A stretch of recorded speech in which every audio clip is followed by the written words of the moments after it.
This is the red-bellied woodpecker. And this is the male. You can tell this because this woodpecker has more red on his head than the female. And that will protect her and the nest of eggs that she's sitting on from predators or animals that would like to visit the eggs. There's a bunny in Miss Lori's yard, just nibbling on some fresh green grass. The tufted titmouse. Look who's visiting Miss Lori's feeder this morning. It's a wild turkey.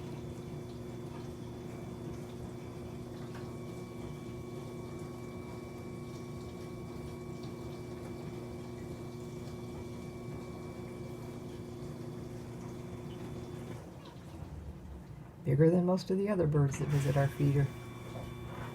That silly squirrel trying to get food out of the squirrel-proof bird feeder. His weight on it makes it close, and he really can't get seed out. But he seems to be trying awfully hard, and maybe getting a few seeds here and there.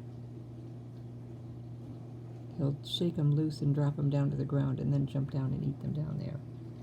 But he's pretty tricky, hanging by his toes.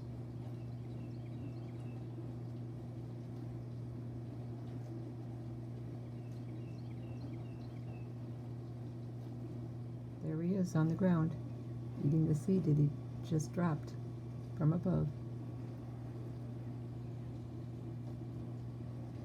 He's found a way. Here's how he climbs the pole. He just clutches it with his little paws, and he's back to shake down some more. What an acrobat. If you look closely, you'll see a little chipmunk. Oops, I guess the squirrel chased him away. And here is the male cardinal. See how he flicks the hull of the sunflower seed with his beak?